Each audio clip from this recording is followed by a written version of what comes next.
Salut à toi et bienvenue sur HTA Acton Anglais, la chaîne pour que toi, lycéen, étudiant ou jeune diplômé, tu puisses rattraper le temps perdu en anglais.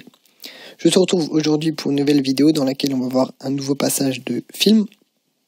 On va rester dans le monde magique, mais là on va parler des animaux fantastiques. Étant donné que c'est un peu la mode en ce moment, étant donné qu'il y a la bande-annonce du 2 qui est sortie. Donc là, on va parler d'un passage du 1. Donc c'est sur la fin du 1, au moment où on sait qu'on voit Grindelwald pour la première fois, parce qu'il est arrêté et tout. Et donc il y a la présidente, ils appellent ça comme ça, c'est pas la ministre aux États-Unis, c'est la présidente, qui dit Aurore, I would like you to relieve Mr. Graves of his wand. Alors, il faut vraiment que j'apprenne à bien faire l'accent phonique anglais parce que c'est une catastrophe. Enfin bref, ça va venir. Aurore confisquait la baguette magique de Monsieur Graves. Alors, la traduction est un peu pourrie, je dois l'avouer, j'ai repris la VF. Donc, dans cette vidéo, on va voir deux choses. On va voir une expression de vocabulaire et on va surtout voir une construction qui nous amènera à voir l'utilisation des propositions infinitives. Donc tu verras ce que c'est juste dans quelques secondes. Mais avant ça, un point de vocabulaire, même deux au final, même si le deuxième, ça va être rapide. Le premier, c'est to relieve somebody of something, ça veut dire prendre quelque chose à quelqu'un, confisquer. Donc c'est le sens ici de I would like you to relieve Mr. Grave of his wand. On a bien relieve somebody of something, parce qu'on a Mr. Graves en premier et of his wand en second, donc c'est somebody of something, d'accord. Ensuite, là, ce que je voudrais insister sur le would like. Alors le would like, tu le sais sans doute, ça veut dire je voudrais ou j'aimerais. Par exemple, he would like to have a cat, il voudrait avoir un chat. Donc là, on est au conditionnel.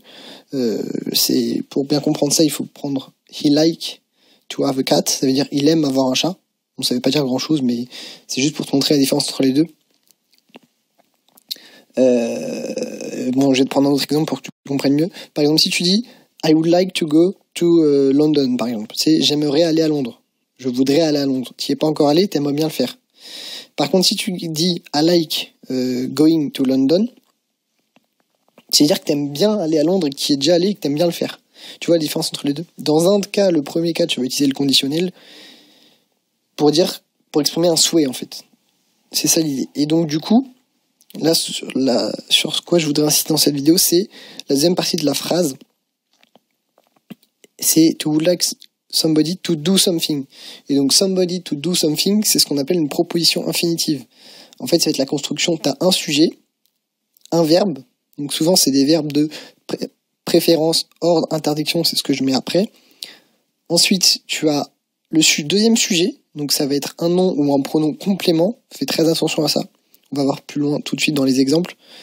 Ensuite, tu as tout et le verbe. Donc le verbe a la forme infinitive. Donc c'est pour ça qu'on appelle ça une proposition infinitive. Du coup, je t'ai donné 3 exemples pour bien que tu comprennes ça. À chaque fois, on a un sujet. Par exemple, the policeman, ça c'est le sujet. Ordered, ça c'est le verbe. The driver, c'est le deuxième sujet. Donc en l'occurrence, c'est un nom.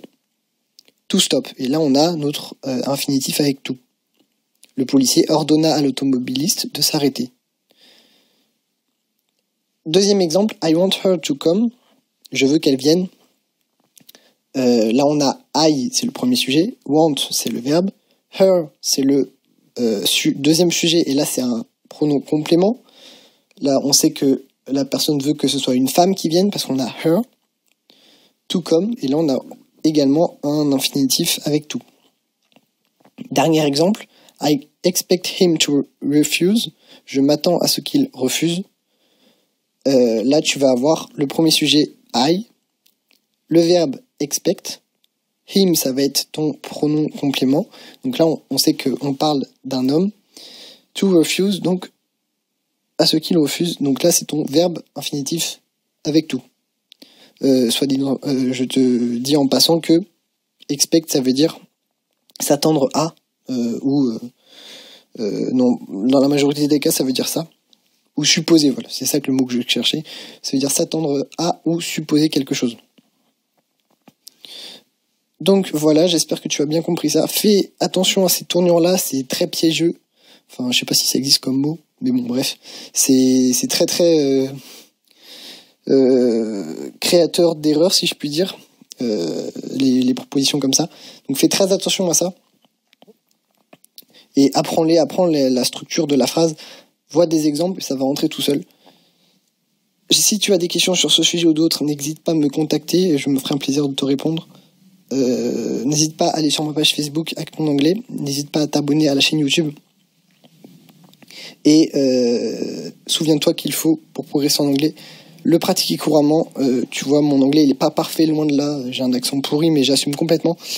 Je pratique de l'anglais, j'écoute des séries, des films en anglais, je lis.